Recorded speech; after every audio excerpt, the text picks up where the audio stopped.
Very good morning to all. This is class 8th Social Studies Part Civics Chapter number 21 The Indian Constitution. And today my topic are first parliamentary form of government and second fundamental rights. So students, इस video के माध्यम से आज आप समझेंगे parliamentary form of government क्या होता है और फंडामेंटल राइट्स जिसे हम लोग मौलिक अधिकार बोलते हैं। आज आप फंडामेंटल राइट्स में right to equality, right to freedom and right against explanations को आप समझेंगे। स्टूडेंट्स, जैसे कि हम लोगों ने प्रीवियस वीडियो में पढ़ा था कि हमारे कॉन्स्टिट्यूशंस जो है, हमारा जो भारत का जो संविधान है उसके कुछ फीचर्स हैं। उन फीचरों में से एक है जो पार्लियामेंट्री फॉर्म ऑफ गवर्नमेंट है, जिसे आप समझेंगे। ओके, सो स्टूडेंट्स, जैसे कि यहाँ पर लिखा है the Indian parliament was formed after 1947 to enable the citizen of India participate in discussing, making and control the government. यहाँ पर लिखा है कि जो हमारा भारत का जो पार्लियामेंट है इसकी स्थापना 1947 की बात की गई थी। इसमें भारत के आम जनता भी पार्टिसिपेट कर सकते हैं और वहाँ से भारत सरकार को चला सकते हैं। इट मीन्स जब वहाँ पर वो पहुँचेंगे और भारत को क्या कर सकते हैं, रन कर सकते हैं। वो रन कैसे करेंगे इसे आप आगे समझेंगे। And next is the parliament is the made up of elected representative of different political parties and has a lot of power, which means जब वो पार्लियामेंट के अंदर जाते हैं तो वो इलेक्टेड पर्सन होते हैं। जैसे कि आपको पता है कि India is a democratic country. जैसे कि मैंने आपको बताया कि अब्राहम लिंकन ने कहा था कि for the people, of the people, by the people, यानी कोई भी काम होगा जनता का, जनता के लिए, जनता के द्वारा ही होगा। तो जो हमारे देश का जो पार्लियामेंट है उस पार्लियामेंट के अंदर जो लोग जाते हैं उसे हम लोग एमपी मतलब मेंबर ऑफ पार्लियामेंट बोलते हैं। और ये क्या होते हैं, डिफरेंट पार्टी से आते हैं और इनके पास बहुत शक्तियाँ होती हैं, जनता के द्वारा इनको दी जाती है। The parliament consists of total of 543 representatives. They are called the members of parliament. मतलब हमारे भारत सरकार के द्वारा जो पार्लियामेंट बनाई जाती है उसमें जो रिप्रेजेंटेटिव होते हैं वो जनता के द्वारा इलेक्टेड पर्सन होते हैं। इनकी संख्या 545 लगभग और 543 के करीब होती है। इन्हें हम लोग मेंबर ऑफ पार्लियामेंट, जिसे हिंदी में सांसद बोलते हैं। Parliament has to houses. Student जानते हैं कि पार्लियामेंट के पास दो हाउसेस होती हैं। First Lok Sabha lower house and Rajya Sabha is upper house, headed by the presiding officers, speaker and chairman respectively. आप जानते हैं हमारे भारत सरकार के पास जो पार्लियामेंट है वो दो भागों में बटा है, पहला लोकसभा और दूसरा राज्यसभा। ओके स्टूडेंट्स, इसको आप ऐसे भी समझ सकते हैं, the Indian constitution provide for a parliamentary form of government.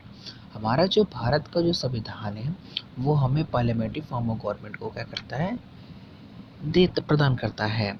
It's type of government fair the parliament has a supreme power of legislation, यानी कि ये हमारा जो संविधान है वो हमारे संविधान के द्वारा पार्लियामेंट्री सिस्टम को अडॉप्ट किया गया है और इनके पास सुप्रीम पावर होती है।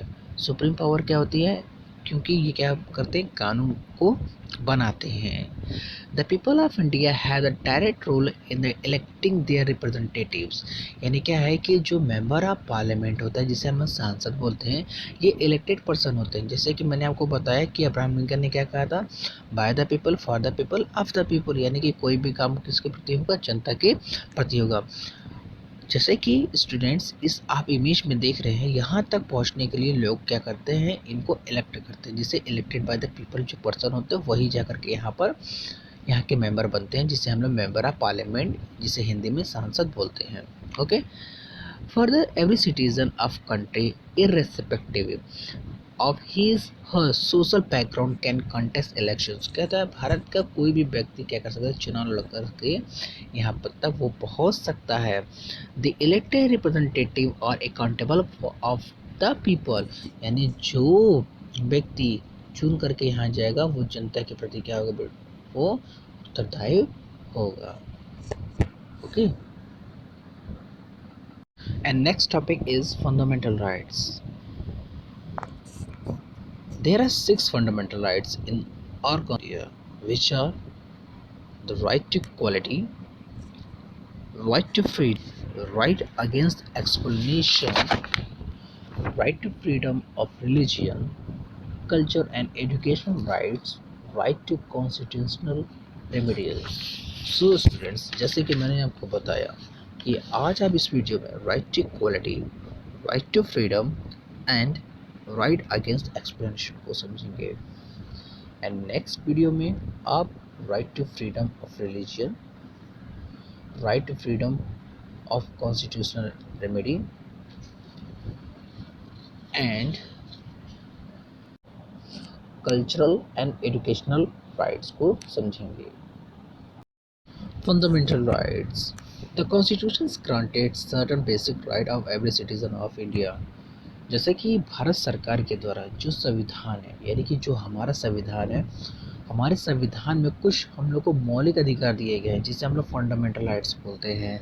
This right are often called a fundamental rights. प्राय हम लोग इनको हम क्या बोलते हैं, मौलिक अधिकार, या इंग्लिश में इसको फंडामेंटल राइट्स बोलते हैं। They are essentials not only the run the democratic government but are also form of an individual citizen to develop his personality.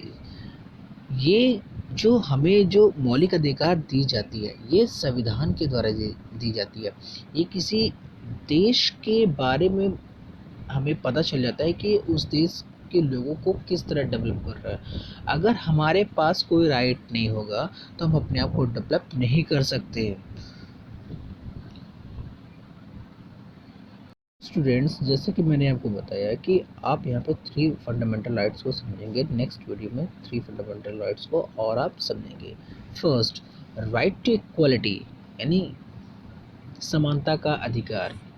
Okay, it grants equality to every person before law and equal protection of law within a territory of India.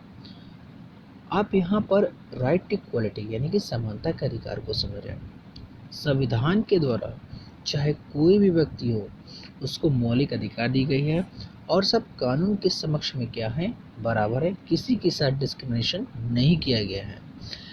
It's also prohibits the state of discrimination against the citizen on the ground of religion, race, caste and place of birth of any of them. यानी कि जो राज्य सरकार होती है या central government होती है, वो किसी के साथ भेदभाव नहीं करता। कॉन्स्टिट्यूशंस के अकॉर्डिंग जो हम लोग को फंडामेंटल राइट्स मिली है उसके अकॉर्डिंग किसी के साथ हम लोग भेदभाव नहीं कर सकते। यहाँ तक सरकार भी किसी के साथ भेदभाव नहीं कर सकती, चाहे जन्म के आधार पर, जन्म के स्थान के आधार पर, जाति के आधार पर और धर्म के आधार पर किसी के साथ भेदभाव नहीं कर सकती। The Constitution provides equality of opportunity to all the citizens in matters of public employment. It also declares the untouchability is obliged or the practice of is forbidden. The Constitution prohibited the state of conferring the any titles except the military and academic destinations. आपने since 1947 के पहले देखा होगा कि भारत के अंदर बहुत सारे राजा होते थे। उन राजाओं को उपाधि दी जाती थी, उपाधि दी गई थी। तो ऐसे लोग उस समय उपाधि को क्या करते थे, धारण करते थे। उनकी समाज में एक अलग स्टेटस बनती थी। लेकिन हमारे संविधान ने ये कहा है कि अब किसी को कोई उपाधि नहीं दी जाएगी सिवाय मिलिट्री यानी सैनिक और जो हमारे यूनिवर्सिटीज़ होते हैं उनके अंदर जो उपाधि दी जाती है, उसके अलावा किसी और को उपाधि नहीं दी जाएगी।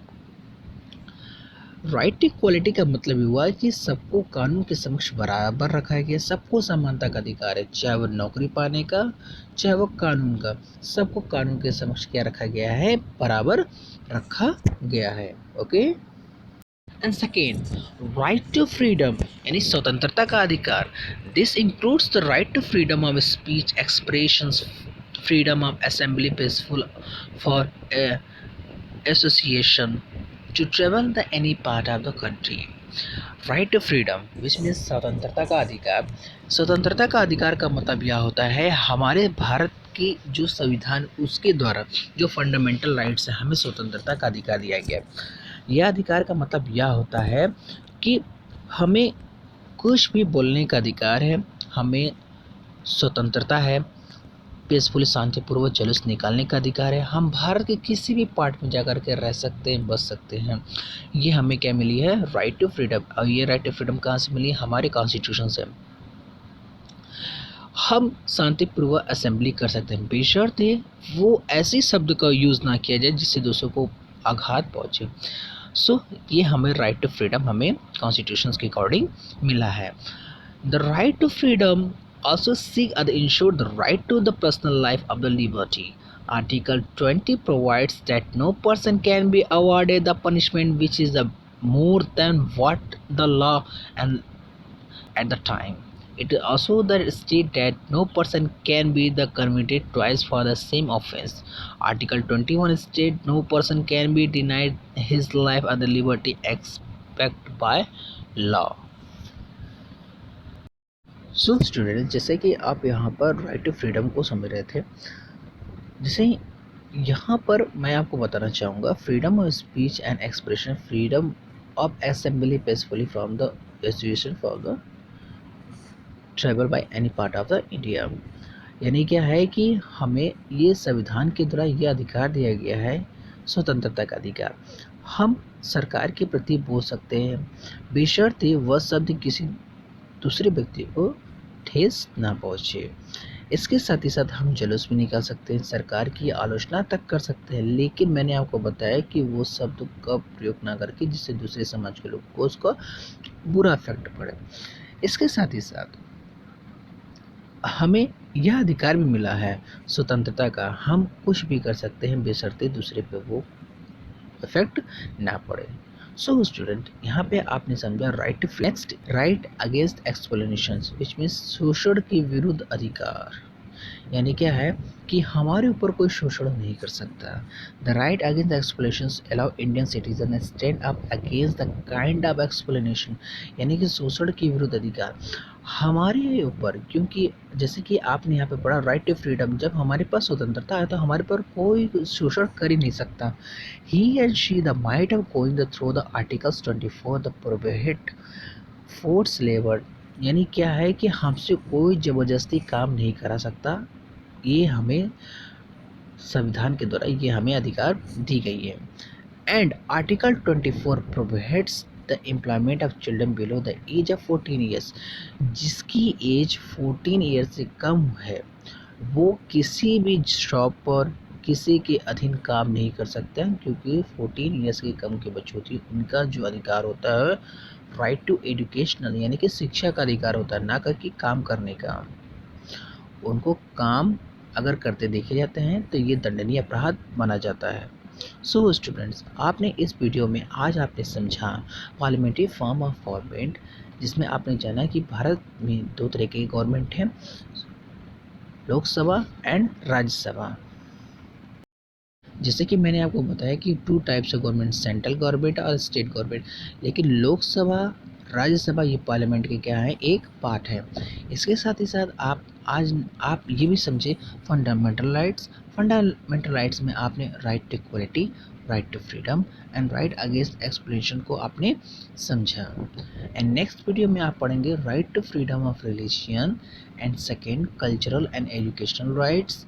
And last topic is right to constitutional remedies. Okay, thank you.